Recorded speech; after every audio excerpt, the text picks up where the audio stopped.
निषाद राज, निषाद राज, निषाद राज, सेना, सेना, सेना। अयोध्या के युवराज भरत एक भारी सेना लेकर इस ओर चले आ रहे हैं। मैंने अपनी आंखों से देखा है। अच्छा, समझ गया मैं।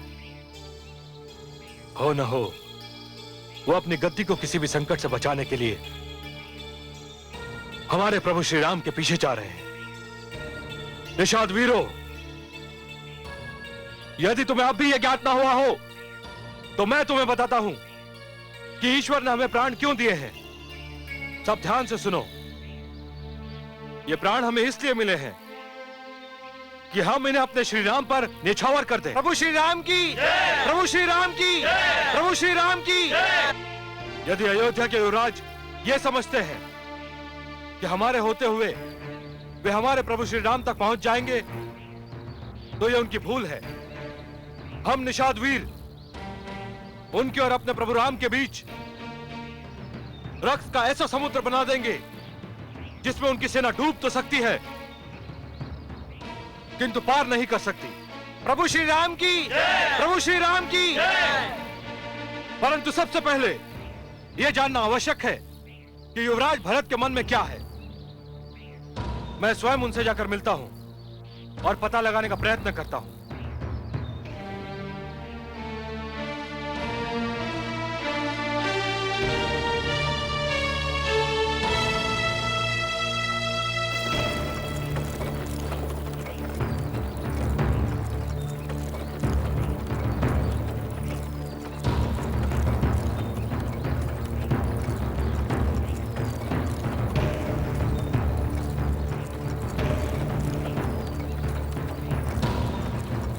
सारथी, रथ रोको सारथी।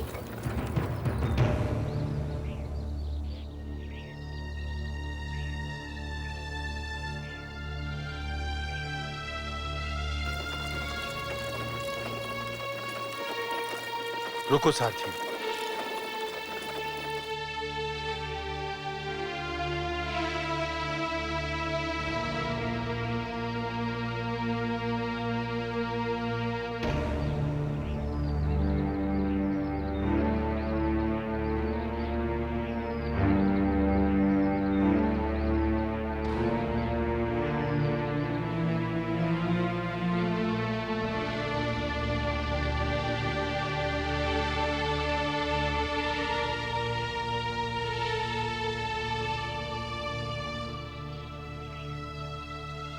ये क्या माता, आप लोग रथों से क्यों उतर आई? हम कब तक देखते रहते कि हमारा पुत्र तप्त राहों पर चले और हम चैन से रथ पर यात्रा करें।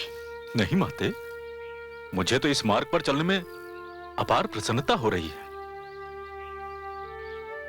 हाँ माते, मुझे तो यूं प्रतीत हो रहा है जैसे इस मार्ग पर कमल की पंखुड़ियां पड़ी हों और मैं उन पंखुड़ियों पर चल रहा हूं।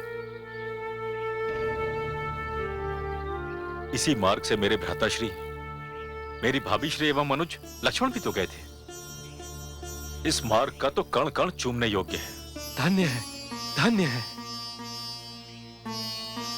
भरत जैसा भाई केवल हमारे प्रभु श्री राम को ही मिल सकता है। संसार में जब भी कभी छोटे भाई के स्नेह की चर्चा होगी तो सर्वप्रथम आपका ही नाम उदाहरण स्वरूप प्रस्तुत किया जाएगा। आप हमें क्षमा कर दें। तुमने तो कोई अपराध नहीं किया। हम निषादों को भ्रम हो गया था कि आप हमारे प्रभु श्री राम का पीछा कर रहे हैं और उन्हें क्षति पहुंचाना चाहते हैं। परंतु आपकी बातें सुनकर हमारा सारा भ्रम दूर हो गया। मैं तो भ्राताश्री को अयोध्या लौटाने के लिए आया हूं। कदाचित हमारे गुप्तचर को आपकी विशाल सेना देखकर भ्रम हो गया होगा। सेना तो मैं इसलिए लेकर आया हूं ताकि जब भ्राताश्री अयोध्या लौटे तो एक महाराज के रूप में लौटे। सेना विहीन महाराज शोभा नहीं देता। किंतु निषाद राज, भ्राताश्री गए किस ओर हैं? वे गंगा पार गए हैं। उन्हें गंगा पार कराने का सौभाग्य मुझे ही प्राप्त हुआ है। किंतु आप हमारी कुटिया में चले, वहीं पर हमारे प्रभु श्री राम ने विश्राम भी किया था। क्या भ्राताश्री आपकी कुटिया में गए थे? तब तो मैं वहां अवश्य चलूंगा। चलिए निषाद राज, चलिए आइए।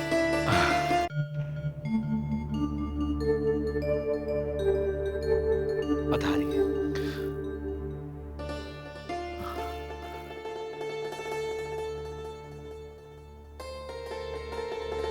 इसी शैया पर हमारे प्रभु श्री राम ने विश्राम किया था।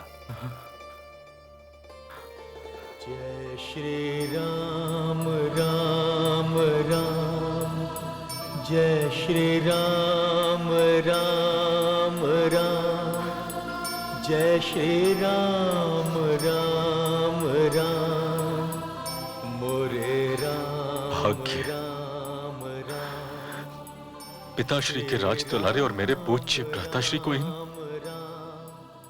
कांटों पर विश्राम करना पड़ा। ऐसा न कहो प्रिय शिष्य, मैं राम को जानता हूं। वो क्या है और कौन है। उसने इस कांटों की शैया पर भी विश्राम किया होगा, तो ये कांटे भी फूल बनकर मुस्कुरा दिए होंगे। धन्य है ये शैया, जिसे मर्यादा पुरुषोत्तम की शरीर छूने का सौभाग्य प्राप्त हुआ। निषाद राज, आप ये बताइए कि भ्राताश्री यहां से कहां गए होंगे? उन्होंने मुझसे कहा था, यदि महाराज चाहें तो उनसे मिलने चित्रकूट आ सकते हैं। इसका अर्थ ये हुआ कि वो चित्रकूट की ओर गए हैं। अब जिधर भी जाना हो कल ही जा सकते हैं। तब तक आप लोग यहीं विश्राम कीजिए।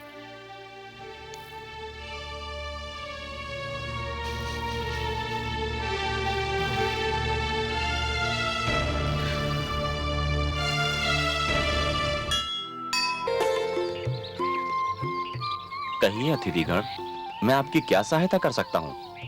कृपया ऋषि वाल्मीकि को सूचना दीजिए कि अयोध्या से राम, जानकी एवं लक्ष्मण उनके दर्शन करना चाहते हैं। जो आज्ञा।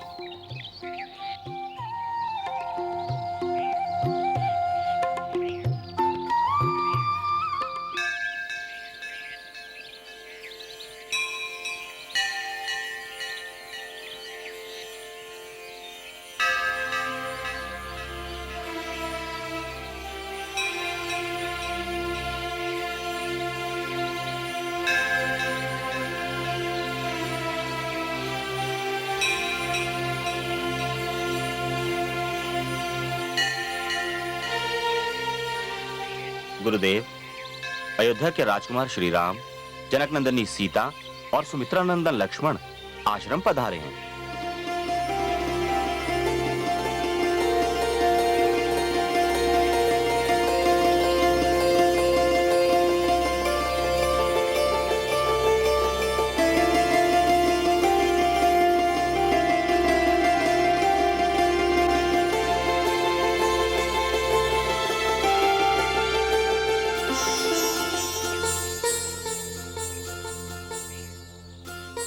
हे साधक, हे संत विचारक, हे आदि कवि वाल्मीकि, मुझे अपने चरण स्पर्श करने का सौभाग्य दीजिए। नहीं मर्यादा पुरुषोत्तम, मैं तो कुख्यात दस्यु था, अपराधी था। लोग मेरा नाम सुनकर कांप उठते थे। मैं तो बहुत बुरा मानव हूं। यह तो उस ब्रह्म की कृपा है कि मैं उस अंधेरे से बाहर निकल आया। फिर भी मैं स्वयं को इस योग्य नहीं समझता कि मेरे चरण स्पर्श किए जाएं। हे ऋषि श्रेष्ठ, जिस प्रकार एक वृक्ष का बीज जब धरती के ऊपर रहता है तो उतना सुंदर और सुडौल दिखाई नहीं देता, किंतु जब वही बीज धरती की कोख में समाकर एक वृक्ष बनकर उभरता है तो समस्त संसार के लिए हरे पत्ते, सुगंधित पुष्प एवं स्वादिष्ट फलों का कोष बन जाता है। उसी प्रकार जब आप घोर तपस्या और ज्ञान में डूबकर उभरे तो सारे संतों और महान कवियों के आदर्श बन चुके। जो व्यक्ति अपने कर्म से महान कहलाता है उसकी महानता की कोई सीमा नहीं होती ऋषिवर।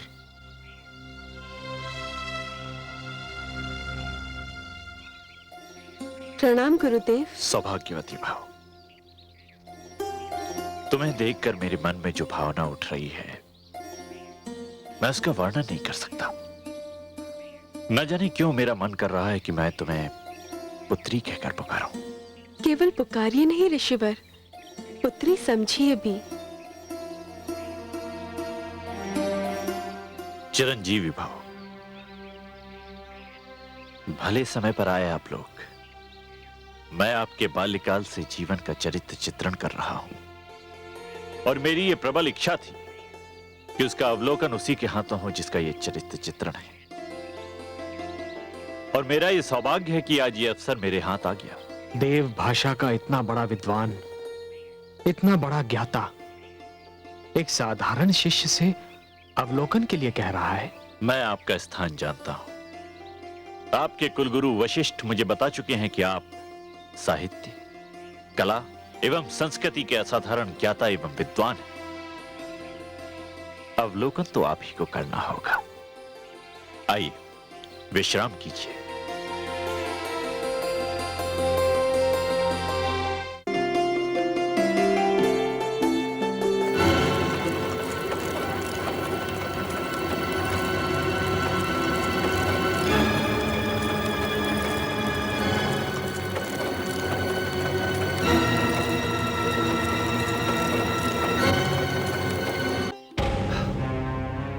भ्राताश्री, भ्राताश्री, क्या हुआ अनुज?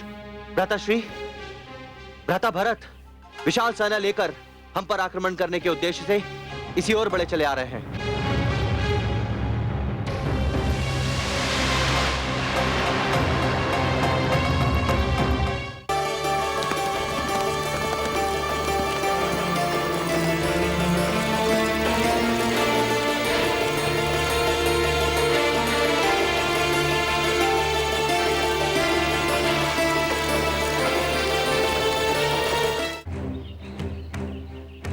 भ्राताश्री, मुझे आज्ञा दीजिए कि मैं भ्राताश्री भरत के राजमत, सत्तामत और अहंकार को चकनाचूर कर दूं। उन्हें यह बता दूं कि आप पर आक्रमण करने और आपको क्षति पहुंचाने के विचार का भी क्या परिणाम होता है। वास्तविकता जाने बिना कोई निर्णय कर लेना वैसा ही होता है अनुज, जैसे घटा के छाने पर दिन को रात्रि समझ लेना। अंधकार सूर्य को निगल सकता है, आंधी एक पर्वत को उड़ाकर ले जा सकती है, पृथ्वी अपना धैर्य खो सकती है, किंतु राजमद और सत्ता के मद में मेरा अनुज भरत भ्रातृ प्रेम को भूल जाए, असंभव है अनुज, यह असंभव है। यदि इस पृथ्वी पर भरत का जन्म न हुआ होता तो न्याय और धर्म की व्यवस्था बनाना संभव ही न होता। तुम्हें कोई भ्रम हुआ है अनुज, अवश्य ही भ्रम हुआ है तुम्हें। भ्राताश्री, पहले मुझे भी विश्वास नहीं हुआ, किंतु यदि भ्राता भरत के मन में खोट नहीं होता तो वो अकेले ही आते ना। शत्रुघ्न को साथ लाने का क्या अर्थ है? अनुज, भारत और शत्रुघ्न में वही संबंध है जो तुम में और मुझ में है। एक काया तो दूसरा छाया। यदि लक्ष्मण राम के संस्कारों की प्रतिमूर्ति है तो शत्रुघ्न भी भरत के संस्कारों से परिपूर्ण है। क्या यह संभव है कि अमृत के वृक्ष से विष का फल फूटे? क्या यह संभव है कि लक्ष्मण जैसे पुत्र को जन्म देने वाली माता सुमित्रा एक ऐसे पुत्र को जन्म दे जिसमें लक्ष्मण के गुण ही न हो?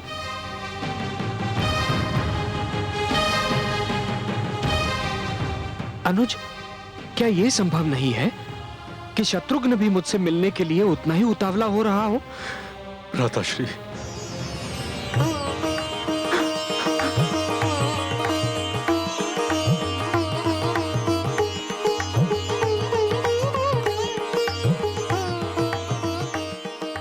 भ्राताश्री, भरत, भ्राताश्री,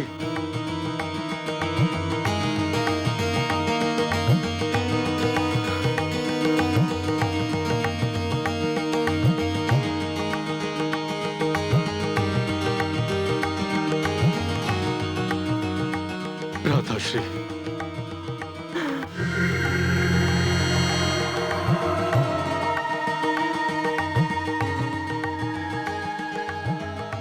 जय श्री राम राम राम, भ्राताश्री, जय श्री राम भ्राताश्री, राम भारत, भ्राताश्री, भ्राताश्री, राम राम भ्राताश्री, मोरे राम अनुज, राम राम श्री भ्राताश्री। राम राम राम श्री राम जय श्री राम भारत। राम राम महारानी कैकेयी, जय श्री राम भरत के अश्रुओं ने तुम्हारे सारे पाप धो दिए। जय श्री राम भ्राताश्री, राम तुमने मुझे भरत जैसा पुत्र दिया। जाओ, श्री मैंने तुम्हारे सारे अपराध क्षमा किए। राम श्री राम भारत,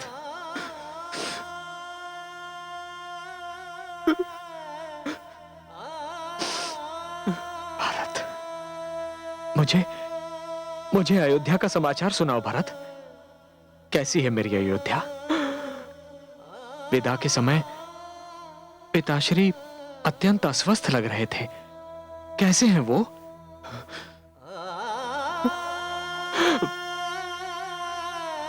भ्राताश्री, पिताश्री स्वस्थ एवं अस्वस्थ होने के जंजाल से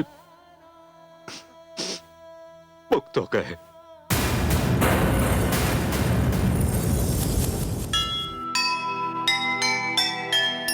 आप चले वन को इधर उधर पिता परलोक,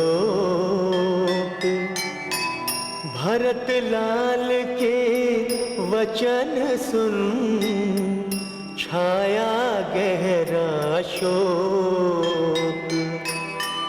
क्या होगा साकेत का, नगरी हुई अनाथ, सिंहासन सूना पड़ा, चले हमारे साथ, चले हमारे साथ।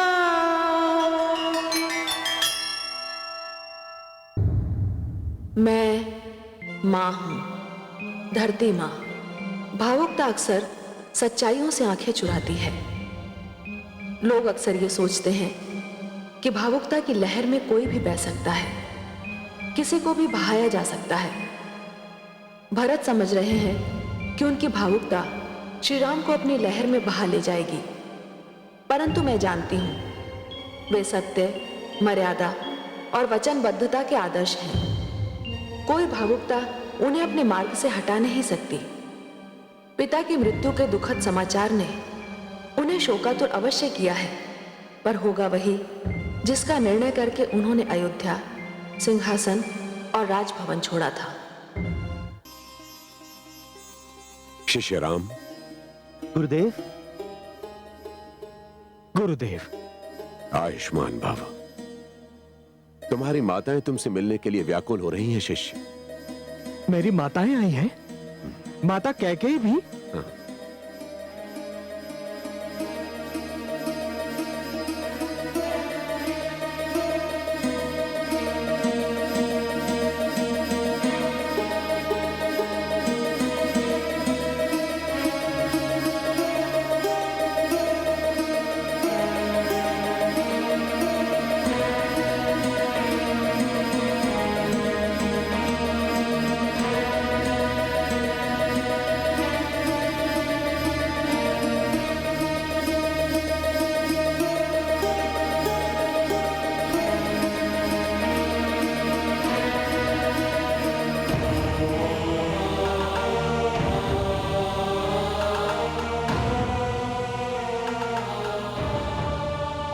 माता।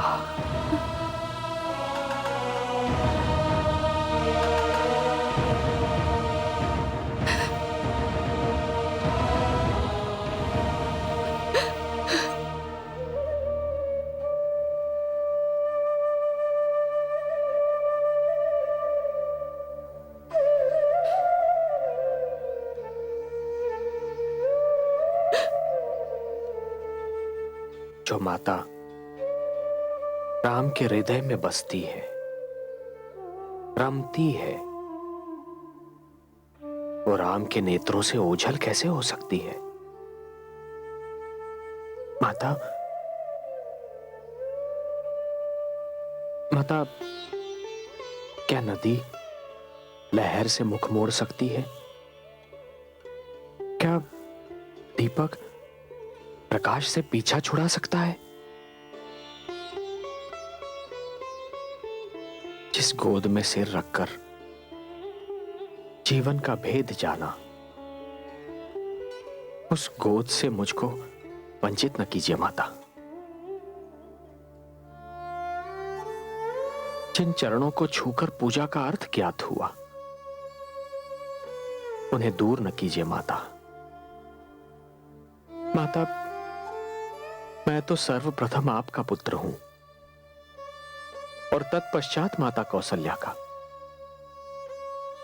नहीं, नहीं पुत्र, नहीं। तुमने जिन सुंदर शब्दों का उपयोग किया, मैं उनके योग्य नहीं हूं। मैं तो वो पापन हूं जिसने अपने पुत्र से उसके अधिकार छीन लिए, जिसने अपने पति से उनका जीवन छीन लिया। मैंने तो अपने ही हाथों से अपने मांग के सिंदूर को पोंछकर उसमें राख भर दी। मैं ही तो रघुकुल के दुखों का कारण हूं। मैं ही तो सारे विनाश की जड़ हूं। नहीं माता, माता, आप तो वो सुंदर वृक्ष हैं जिस पर भरत जैसा सुंदर सा पुष्प खिला है, जिसने राम को ममता की छाया दी है। नहीं पुत्र, नहीं। मैं ही जानती हूं मैंने कितना अनर्थ किया है।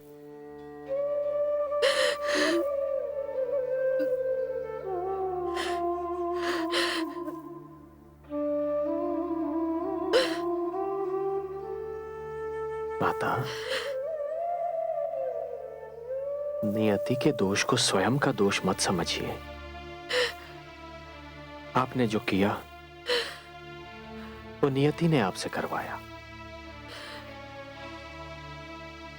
आपके प्यार को तरसते हुए इस पुत्र को गले लगा लीजिए माता।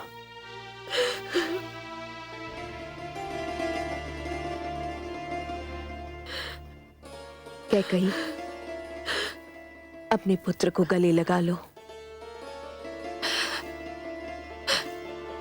पुत्र, माता, पुत्र राम, माता, मेरे लाल, माता, मेरे राम, माता, मेरे लाल, माता, मेरा पुत्र,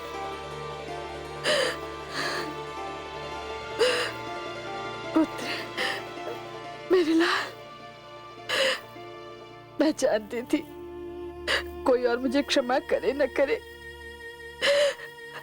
मेरा पुत्र मुझे अवश्य क्षमा करेगा। हाँ माता, मैं जानती थी। मैं भी कितनी स्वार्थी हूँ, तुम्हें देखते ही भूल गई कि कौशल्या दीदी और सुमित्रा दीदी भी तुम्हें गले लगाने के लिए कितनी व्याकुल हैं।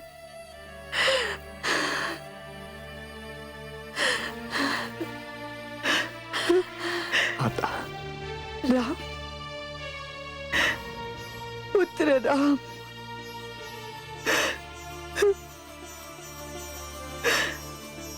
आयुष्मान भव, आयुष्मान भव। माता सुमित्रा, पुत्र राम, आयुष्मान भव।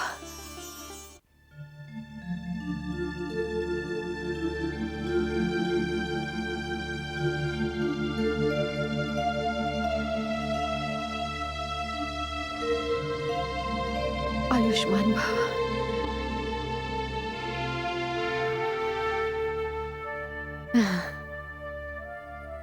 सौभाग्यवती भव, पुत्री,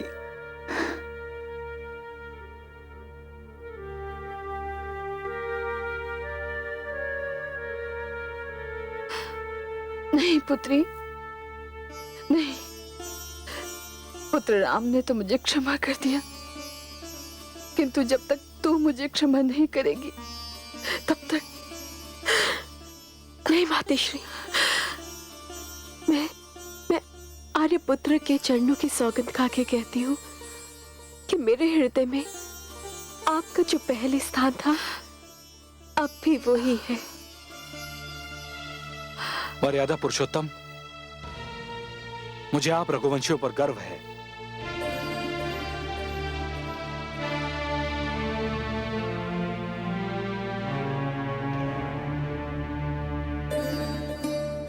सौभाग्यवती भव, आयुष्मान भव।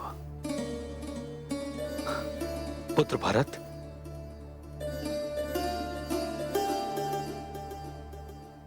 पुत्र भरत, जब तक मैं तुमसे क्षमा नहीं मांग लेता मुझे शांति नहीं मिलेगी।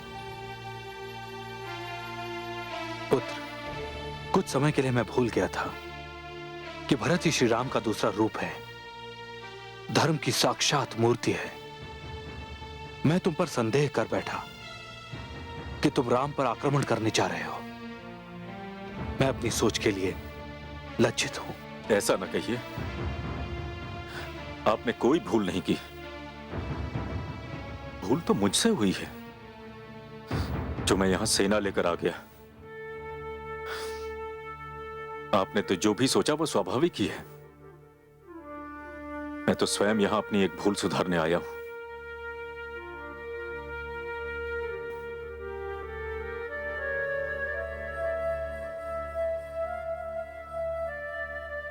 भ्राताश्री, मैं आपसे एक विनती करना चाहता हूं। क्या भरत? भ्राताश्री, हम सब की भांति अयोध्या का कण कण आपके दर्शनों का प्यासा है। अयोध्या का राज सिंहासन आपकी प्रतीक्षा कर रहा है। आप अयोध्या लौट चलिए। अयोध्या लौट चलूं? हाँ। और पिताश्री का वचन? वो अवश्य पूरा होगा। आपके स्थान पर वनवास मैं काटूंगा। भ्राताश्री, दोषी तो मैं हूं, तो प्रायश्चित भी मैं ही करूंगा। पुत्र भरत सत्य कहता है। मेरे पाप का आधा बोझ तो तभी उतरेगा जब मेरा राम अयोध्या के राज सिंहासन पर विराजमान होगा और शेषाधा जब पुत्र भरत वनवास काटेगा। नहीं माता, नहीं। पिता का वचन, ऐसा वचन जिसके कारण स्वयं उन्होंने अपने प्राण त्याग दिए, ऐसा वचन कोई माला नहीं होता जिसे मैं स्वयं अपने गले से निकालकर अनुज भरत के गले में पहना दूं। नहीं माता, यदि मैं अपने पिता के वचन से विमुख हो गया माता, तो संसार से वचन का सम्मान समाप्त हो जाएगा। फिर वचन कोई धर्म नहीं, एक ऐसा खिलौना बन जाएगा जिसके टूटने का किसी को दुख नहीं होता। नहीं भरत, अयोध्या के सिंहासन पर बैठना तुम्हारे लिए और वनवास को जाना मेरे लिए भाग्य का लेख है। मैं तुमसे पूछता हूं अनुज, क्या मैं पिताश्री के वचन को झूठा हो जाने दूं? जय श्री राम राम राम, जय श्री राम राम। आपने तो मुझे धर्म संकट में डाल दिया। धर्म कहता है कि पिता का आदेश पूरा होना चाहिए, किंतु न्याय कहता है कि अयोध्या के राज सिंहासन पर आपको विराजमान होना चाहिए। भरत, जो न्याय धर्म पर आधारित ना हो वो न्याय नहीं होता। इसलिए तुम अयोध्या चलने के अतिरिक्त और जो कुछ कहो वो मुझे स्वीकार है। तो भ्राताश्री, यदि मैं आपसे कुछ मांगूं तो आप अस्वीकार तो नहीं करेंगे? मांग कर तो देखो अनुज। तो भ्राताश्री, इस भरत को अपनी अपनी चरण पादुकाएं दे दीजिए। चरण पादुकाएं? हाँ। क्यों भरत? भ्राताश्री, अयोध्या के राज सिंहासन पर आपकी चरण पादुकाएं विराजमान रहेंगी।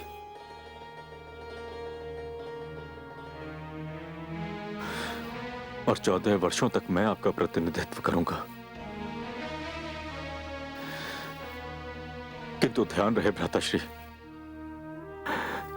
14 वर्षों तक एक एक दिवस में आपकी प्रतीक्षा करूंगा। किंतु यदि 14 वर्ष पश्चात आपने क्षण मात्र का भी विलंब किया तो आपके चरणों की सौगंध, ये भरत अपने प्राण त्याग देगा। ये भरत अपने प्राण त्याग देगा भ्राताश्री।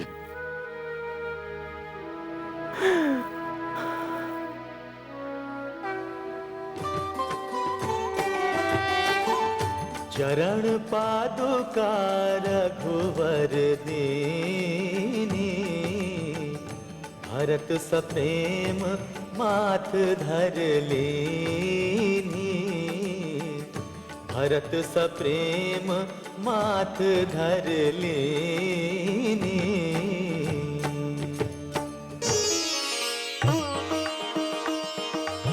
भरत, भ्राताश्री,